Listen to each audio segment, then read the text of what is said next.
Tuesday Teaching Tips. Hi everyone, and welcome to another session of Tuesday Teaching Tips. In today's session I'm going to speak about how you can plan your whole week or your whole 2 weeks of homeschool with just a book. So we're calling this book-based planning. What this means is that you would base all your activities and all your writing and crafts around the particular book for that week. So the first up, choose one of your kids' favourite books. We've got a selection here if you need some ideas. So step 1 will be choose your favourite book. Step 2 is to read through the book and decide what you'd like to focus on. For example, in The Three Little Pigs, you could focus on materials and look at the houses made of straw and sticks and bricks and see which of these is the strongest material for the house and why. In the story of the Gruffalo, you could focus a lot on the character itself, lots of role play, or as it's about eating and food, you could link it into some baking and cooking. In this book, The Little Red Hen and the Ear of Wheat, you could link it a lot to planting or the farm or some sort of topics related to helping others. The next step is to make a spider diagram of all your ideas linked to the book. Whether you end up doing them or not, it's just always best to get all your ideas down onto one spider diagram. So here I've made a quick spider diagram of all the potential ideas I've got related to the books. The Three Little Pigs, the Gruffalo, and the Little Red Hen and the Ear of Wheat. So for the Gruffalo, if I zoom in a little bit, we've got writing a letter to the Gruffalo, perhaps to explain what really happened in the story. Character hot seating, asking the mouse lots of questions about the Gruffalo and whether he was scared of the Gruffalo or not. Retelling the story, this could be through orally retelling or even writing the beginning, middle and end down. A role play that really helps in retelling the story. You could also make a Gruffalo crumble at the end and have a woodland setting art. For Three Little Pigs, when we actually did this, we focused a lot on materials. So we looked at the properties of materials as a little side, but linked to this book. And then we did arts and craft about a house made of straw and sticks and bricks, etc. Lots of role play, looking at the moral of the story, and even some character hot seating. This is where you pretend you're one of the characters and the other children, or you get to ask your kids questions. So really thinking about the emotions of the characters in the story. The final book, The Little Red Hen, lots of science involved in this book as it's about planting. You can look at how flour comes to become flour, like how we end up making bread, for example, and you can make some bread. You can do a lot of sensory play with this book and lots of planting, like I said, and look at the moral of the story as well. Essentially, in step 4, what you're actually looking for when it comes to the literacy side of book-based planning is you're focusing in a little bit on characters and then of course related to the emotions of the characters and how they're feeling, and the setting of the story itself and where it's set, and then through this you can also then compare other settings as well. Morals of the story, that's obviously a given and really, really important, and then themes linked in the story. So like I said, this Three Little Pigs, we took a lot of the science-based themes from this, and then in the Gruffalo there's a lot of rhymes as well, and we also looked at the cooking side of it. And then in this Little Red Hen, we took the moral as a really big deal in this story. You can also link in arts and crafts, like I've mentioned in the spider diagrams, link in the science, geography and history where it's relevant. So don't feel like you have to do every single arts and craft activity related to this book. Choose the ones that suit your children's needs and how you're feeling for that week in doing this book. Stage 5 is literally narrowing down your ideas and making it into a 4 to 5 lesson plan.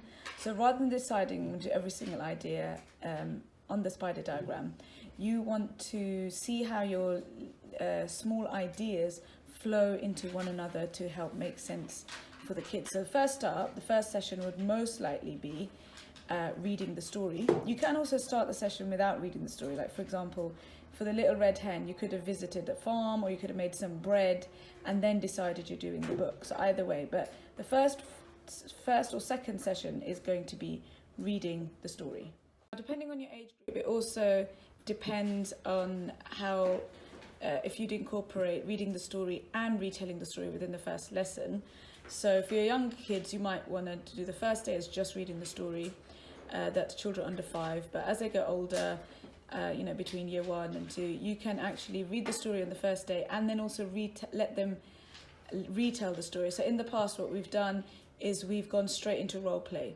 So we might reenact most or some of the scenes of the Three Little Pigs, for example, bringing out sort of character masks and things like props to help them.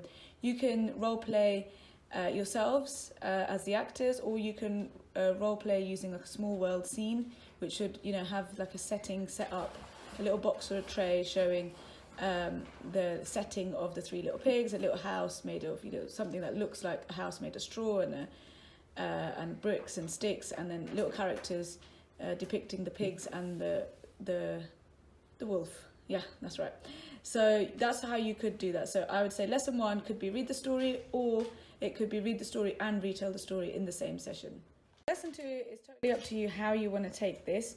Personally, I like looking back into the story and focusing in on characters to really understand the story. So after the kids have retold the story once, it doesn't necessarily mean that they still remember the story for the next lesson, which most likely will be the next day or a couple of days later.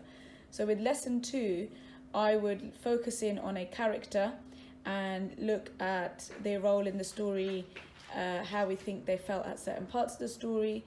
And one of my favourite things I like doing is doing character hot seat. And what that actually means, I've written it over here in the Three Little Pigs. What that means is one of us pretends to be the character and everyone else gets to ask them the question. So we've done this before, for example, in Jack and the Beanstalk.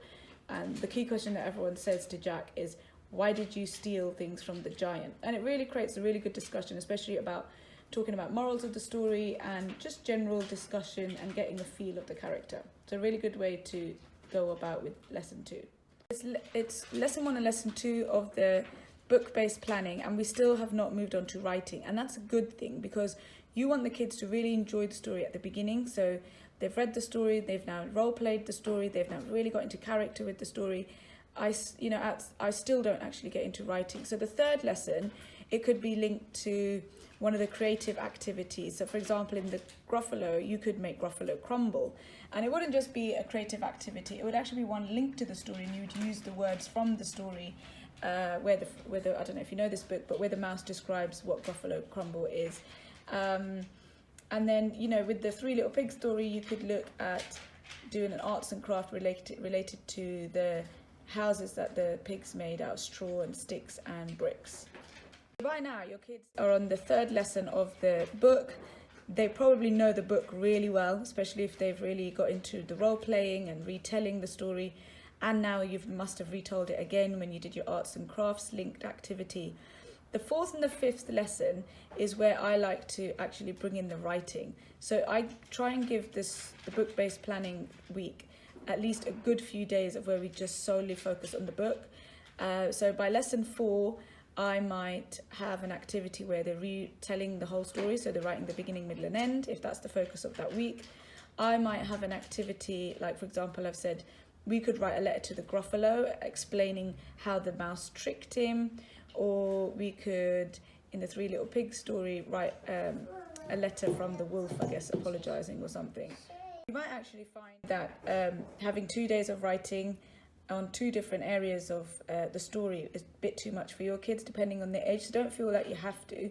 You could just stick to retelling the story, rewriting it in your own words, using the beginning, middle and end framework, the frame, I guess, and let them write over 2 days. And by now they've really got a lot and taken a lot from the story. So it should be something that you can start them off and do together and model how you would start off a beginning, middle and end, and then let them finish maybe the ending on the final lesson. If your kids are older and you want to add a little twist to the whole planning, they can actually rewrite their own ending of the story. So there's so many ways to think about how to go about this, depending on your kids and their age. But in terms of how to ensure that there's a flow in the lessons, where the book is once read and retold, and how to get from the writing stage, this would be the way. course, you can also conclude the week or the lessons with the moral of the story, where you can discuss or rewrite the moral of the story that you found out after reading the story. Other ideas that you can also include are puppet shows, where the children are retelling the story, sensory play activities and ideas, especially with regards to the Little Red Hen in terms of a farm setting. You could also retell the story through big actions. This is a really good way of children actually remembering what the story is. So you would use actions as you're retelling the story, like for example, when you're going on a bear hunt, you could pretend you're sort of marching along and things like that. And then, or small world is just creating the setting and then using that to retell the story using small figurine characters. Number 6 is just to make sure, although it's not necessarily the 6th step, is to make sure that you link everything back to the objective. So in other words, what is your purpose of going through this story? Like, for example, did you want to bring in the angle of learning about characters, or did you want to link in themes linked to the story like poetry? In reality though, for literacy, it's all about retelling the story. So have your children comfortable retelling that story back to you, and then becoming familiar with lots of other stories. And this, in essence, will help them with their writing. And as we know, obviously, the more our kids read, the better they will be at speaking and writing and lots of different ideas. So this was my take on a step-by-step how to plan, I guess, for book-based planning. I hope that's helped you guys. I'm hoping to leave with this video an example of one of the plans that I've done. So do look out for that at the end, and I'll try to link that in with the blog post soon. Thanks for watching, guys.